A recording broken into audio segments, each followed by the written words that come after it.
Hola, muy buenos días, buenas tardes o buenas noches. Mi nombre es Samuel Pablo Cruz Olivares y voy a exponer manifestaciones y aspectos genomoleculares de COVID-19. Antes de empezar, quiero dar un saludo especial al jefe de cátedra de Fisiopatología Clínica y Genocitomolecular, el doctor Walter Hinojosa Campero, también a los docentes de la Cátedra de Fisiopatología Clínica y Genocitomolecular, el doctor Edgar Cabrera Plata, el doctor Freddy Sandy Lora, el doctor Carlo Marcelo Versosa Velázquez y el doctor Rafael Montaño Arrieta. Muchas gracias y comencemos. Como introducción, en diciembre del 2019, se presentó un caso de neumonía grave en Wuhan, provincia de Hubei, en China. Este demostró ser más agresivo en adultos de entre 30 y 79 años. Luego de varios estudios para ver quién era el agente etiológico de esta enfermedad, se descubrió a un nuevo virus llamado Novel Coronavirus del 2019.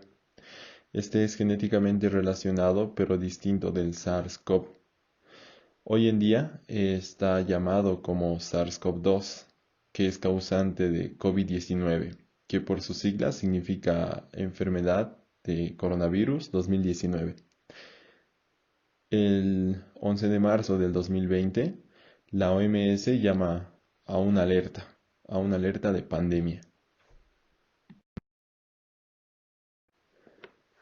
En la epidemiología de esta nueva enfermedad, hasta la fecha del 6 de enero de 2021, se han reportado 86.75 millones de casos, 1.87 millones de muertes y 61.53 millones de pacientes recuperados. Estos datos se obtuvieron de las bases de datos Worldometer y la Universidad de Johns Hopkins.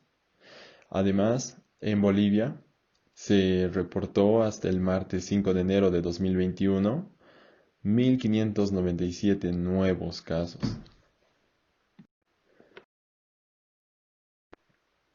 Los factores de riesgo para adquirir esta enfermedad son la edad avanzada, la diabetes, la hipertensión, la enfermedad cardiovascular, el cáncer, la enfermedad broncopulmonar obstructiva crónica, la enfermedad cerebrovascular.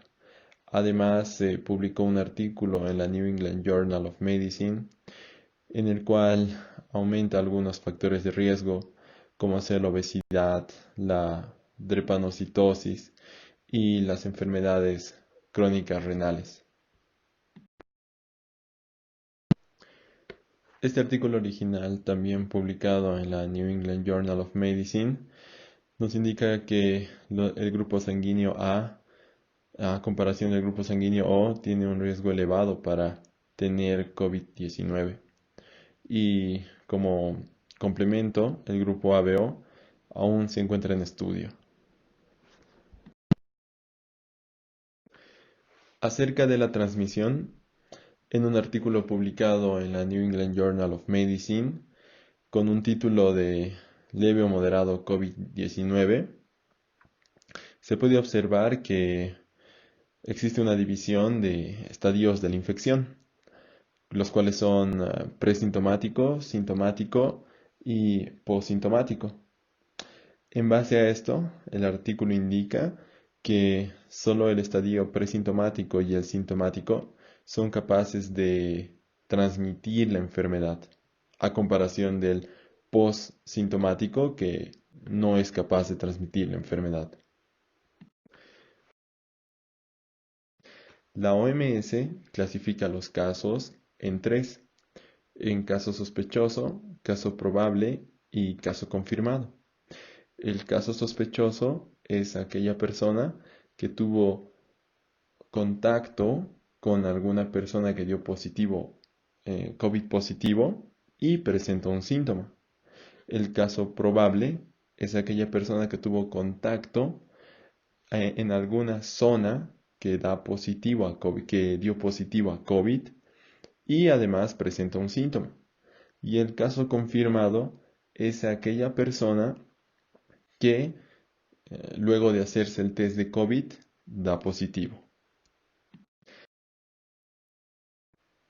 El SARS-CoV-2 pertenece a la familia Coronaviridae, al género Beta Coronavirus, al orden nidovirales.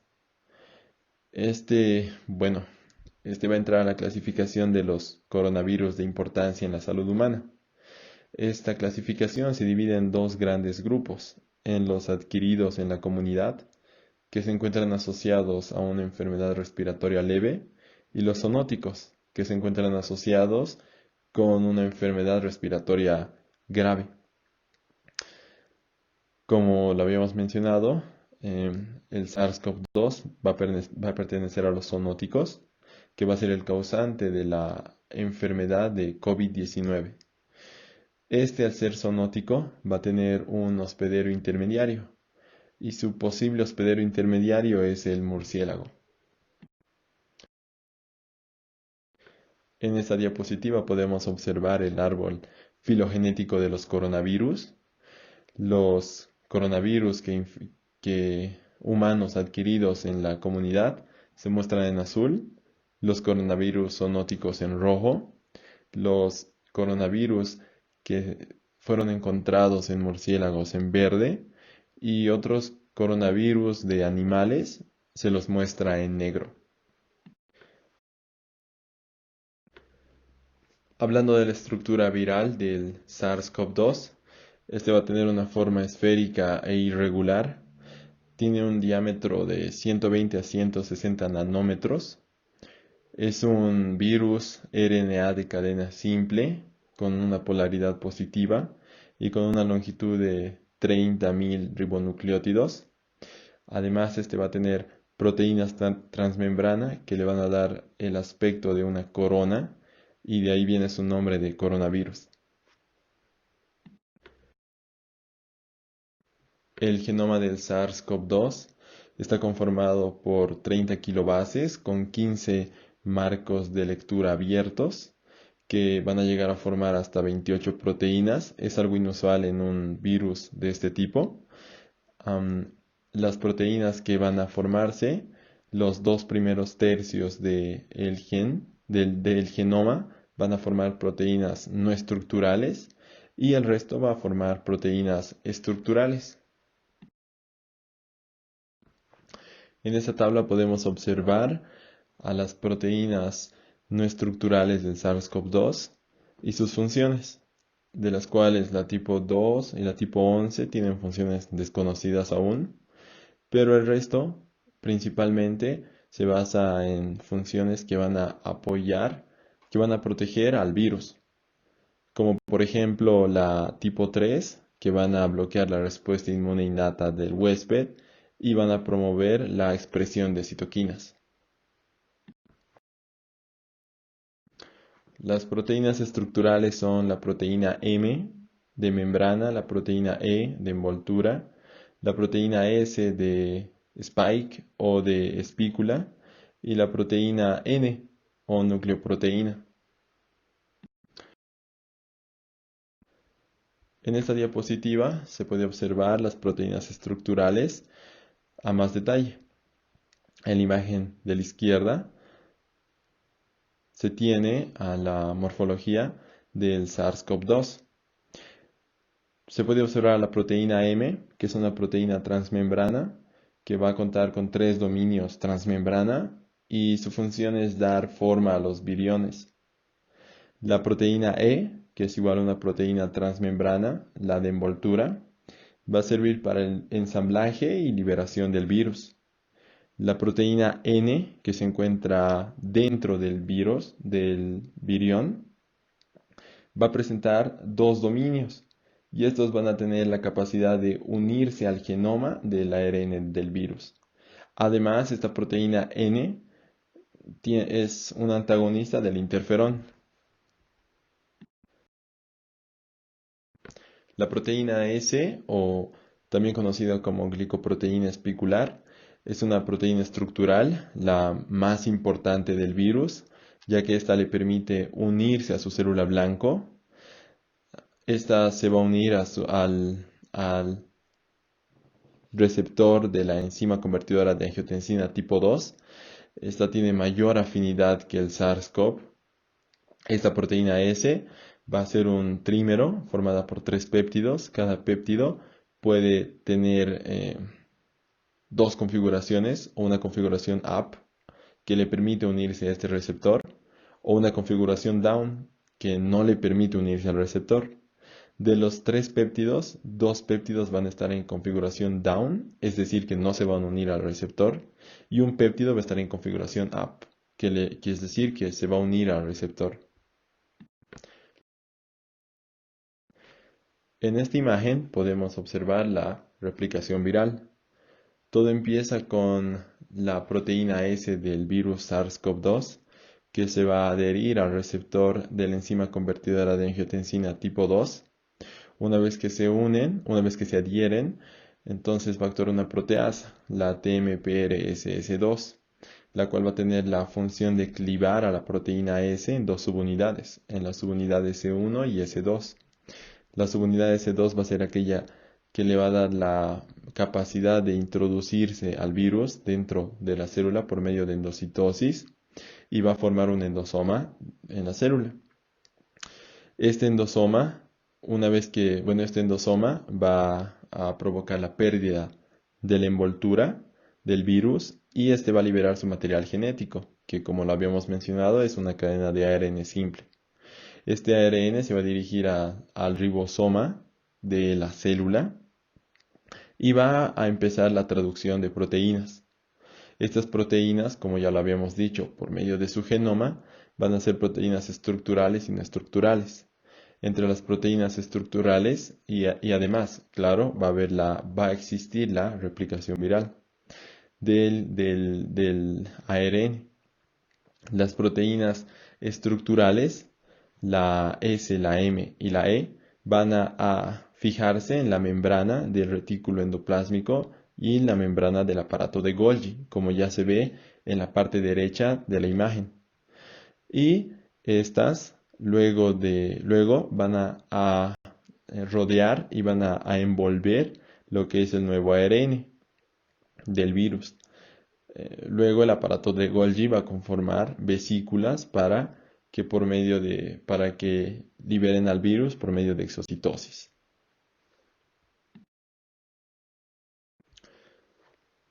Bueno, el sistema inmunológico también va a tener un papel muy importante, ya que cuando el virus ingresa a nuestras células, va a activarse el sistema inmune innato y cuando el virus ya esté en proceso de replicación extracelular, va a activarse el sistema inmune humoral. Al realizar esta activación del sistema inmune, se va a provocar una cascada de citocinas inflamatorias, conocida como tormenta de citocinas. Esta tormenta de citocinas va a tener un daño a nivel sistémico, en los pulmones, en el hígado, en los riñones, en el sistema vascular y linfático, en el sistema nervioso, en el corazón, en el sistema reumatológico, en el sistema gastrointestinal y en la piel. En los pulmones principalmente va a ocasionar neumonitis, va a ocasionar edema pulmonar y un síntoma muy frecuente en esta enfermedad que es la disnea.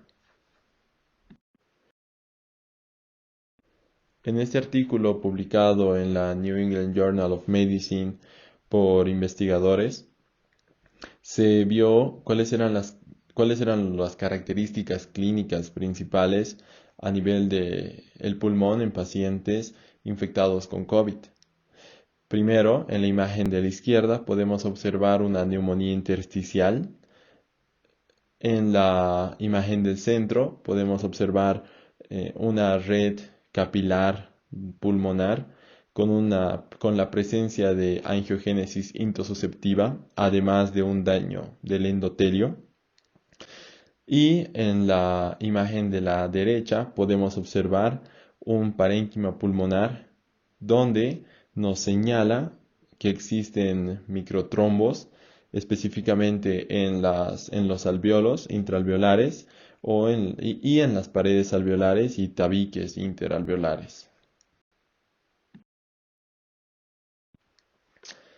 Al tener una población completa infectada del 100%, lo que se espera es que el 30% de la población no presente síntomas, el 55% presente síntomas leves a moderados y 15%, bueno, 10% presente síntomas severos y 5% presente síntomas críticos.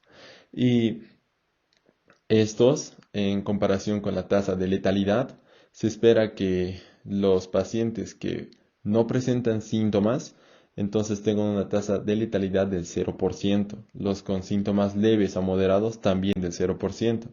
Los con síntomas severos de hasta el 15%. Y los con síntomas críticos que tengan una tasa de letalidad de hasta el 50%.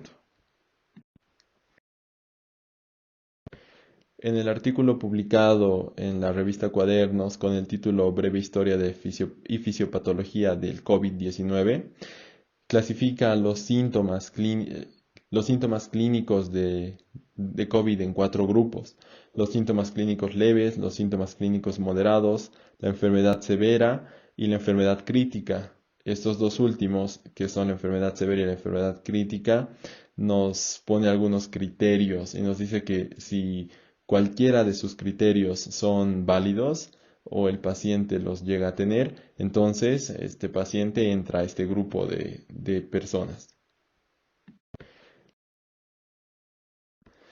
Este artículo, que habla principalmente acerca de la clínica ocular y COVID-19, nos indica que la transmisión se puede realizar por secreciones oculares. Además, se puede adquirir COVID por vía conjuntiva, por la presencia de la enzima, bueno, el receptor de la enzima convertidora de angiotensina tipo 2, que está presente en el humor acuoso, el cuerpo ciliar, el nervio óptico y retina, que, bueno, esto va a provocar también inflamación gracias al sistema inmune, y la infección del conducto y la infección que se puede realizar por el conducto lagrimal y la glándula lagrimal. Además, el artículo nos dice que la clínica principal que se va a notar en un paciente con COVID-19 es la hiperemia conjuntival.